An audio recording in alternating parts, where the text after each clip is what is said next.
Hello বন্ধুরা, আমার চ্যানেলে সবাইকে আরও একবার ওয়েলকাম জানিয়ে আজকে আবারও একটি নতুন ভিডিও নিয়ে চলে এলাম। আজকের ভিডিওটিতে থাকছে আপনাদের জন্য ভীষণই সুস্বাদু এবং মুখে দেওয়া মাত্রই মিলিয়ে যায় এই ধরনের একটি পুডিংয়ের রেসিপি। এই পুডিংটা আমার মায়ের ভীষণই পছন্দের খাবার, যেটা আমি মাদার্স ডে উপলক্ষে মাকে বানিয়ে খাইয়েছিলাম। তাহলে চলুন বন্ধুরা, আর কথা না বাড়িয়ে ঝটপট দেখে নেওয়া যাক আজকে এই মিল্ক পুডিংয়ের রেসিপিটি। এই পুডিংটি বানানোর জন্য প্রথমে একটি বাটির মধ্যে নিয়ে নিলাম ডিম, যেটাকে খুব ভালো করে এভাবে ফেটিয়ে নিচ্ছি। আর এখন এর মধ্যে দিয়ে দেব একদম হালকা গরম দুধ, যেটা আগে থেকে জাল করে নেওয়া আছে। দুধ আর ডিমটাকে এবারে খুব ভালো করে মিশিয়ে নিচ্ছি। এবারে এর মধ্যে দিয়ে দেব কর্নফ্লাওয়ার। আর এই রেসিপির সমস্ত উপকরণ আর পরিমাণগুলো আমি ডেসক্রিপশন বক্সে দিয়ে দেব, আপনারা চাইলে সেখান থেকে একবার দেখে নিতে পারেন।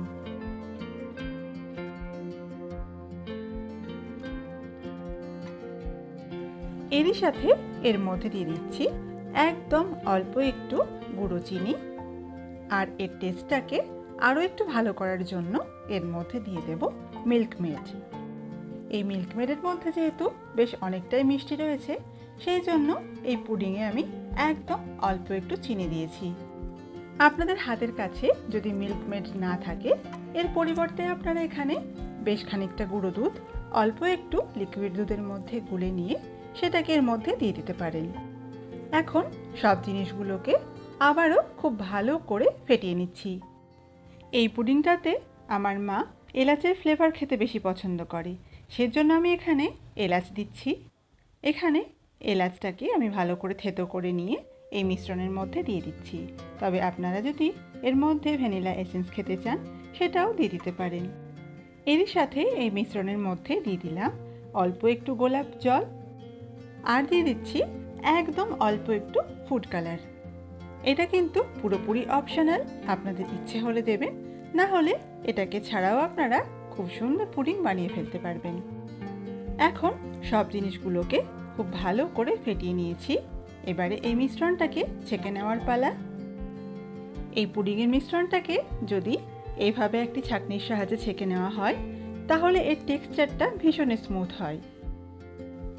আর এখানে আমি যে থেতো করে নেওয়া এলাচটা দিয়েছিলাম, সেটাও আমি ছেঁকে নিলাম।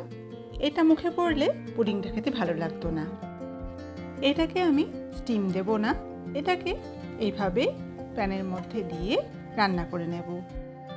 গ্যাসের ফ্লেমটা একদম কম রেখে ডিম, দুধ আর কর্নফ্লাওয়ারের মিশ্রণটা আমি খানিকক্ষণ রান্না করে নেব। এই মিশ্রণের মধ্যে যেহেতু কর্নফ্লাওয়ার আছে, সেই জন্য এটাকে গ্যাসে চাপানোর সাথে সাথে এটাকে নাড়াচাড়া করতে হবে, নইলে এটা পাত্রের তলে লেগে যাবে।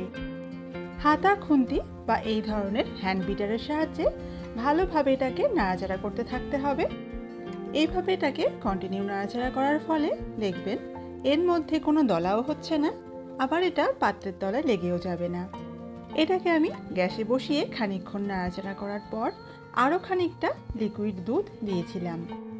এটাকে 7-8 মিনিট ভালোভাবে নাড়াচাড়া করলে দেখবেন ডিমের কাঁচা গন্ধও চলে গেছে আর এগুলো ভালোভাবে রান্নাও হয়ে গেছে। তখন গ্যাসের ফ্লেমটা অফ করে দেবেন। যে পাত্রে আমি পুডিংটা সেট হতে দেব, তার মধ্যে একদম অল্প একটু ঘি দিয়ে গ্রিজ করে নিচ্ছি। তারপর এর মধ্যে যে তৈরি করে রাখা মিশ্রণটা ছিল, সেটা ঢেলে দিচ্ছি। আপনারা চেষ্টা করবেন এই পুডিংয়ের মিশ্রণটা যাতে গরম অবস্থাতেই যে পাত্রে সেট করতে দেবেন তার মধ্যে ঢেলে দেওয়ার। আমার হাতে একটু কাজ পড়ে যাওয়ার কারণে যখন এটাকে আমি অন্য পাত্রে ট্রান্সফার করছিলাম, তখন এটা অনেকটাই ঠিক হয়ে গেছিল।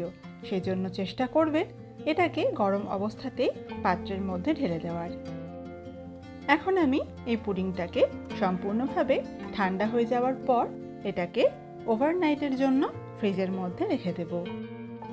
এটাকে আমি নর্মাল ফ্রিজের মধ্যে সারা রাত রেখে দিয়েছিলাম। এখন এটাকে আমি ঢেলে নিচ্ছি। এখন হালকা করে এটার ওপর থেকে একটু ড্যাব ড্যাব করে নিলে এটা খুব সহজেই বেরিয়ে আসবে। এটা যেহেতু মিল্ক পুডিং, সেই কারণে একটু দেখতে ভালো লাগার জন্য ওপর থেকে খানিকটা পাউডার দুধ ছড়িয়ে দিচ্ছি। তবে আপনারা আপনাদের পছন্দ অনুযায়ী এটাকে ডেকোরেট করে নিতে পারেন। আর আমার হাতের কাছে এই ধরনের একটা ছোট্ট গোলাপ ছিল, সেই জন্য ভাবলাম এটাকে এই পুডিংয়ের ওপর থেকে দিয়ে দিই। আর ব্যাস, রেডি হয়ে গেল দেখতে ভীষণই আকর্ষণীয় এবং স্বাদের দিক থেকে অতুলনীয় মিল্ক পুডিং। আর এই পুডিংটা খেয়ে মা কিন্তু ভীষণই খুশি হয়েছিল। আমি আজকে আপনাদের সাথে যেভাবে এই রেসিপিটি শেয়ার করলাম, আপনারা পারলে একবার এটাকে ট্রাই করেই দেখুন না। আশা করছি রেসিপিটি আপনাদের মন্দ লাগবে না। আর এটাকে আপনারা যখনই খান না কেন চেষ্টা করবেন ঠান্ডা ঠান্ডায় খাওয়ার, কারণ এটা ঠান্ডা খেতে ভীষণই ভালো লাগে।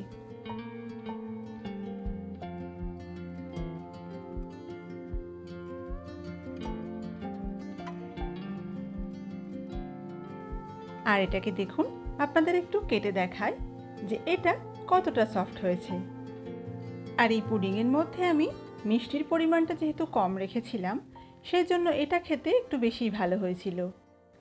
ভীষণই সফট ক্রিমি এই রেসিপিটি খেয়ে আমাদের তো ভীষণ ভালো লেগেছে। এবার আপনাদের ট্রাই করার পালা। এই রেসিপিটি আপনারা ট্রাই করুন আর আমাকে অবশ্যই জানান যে এটা খেতে আপনাদের কেমন লাগলো।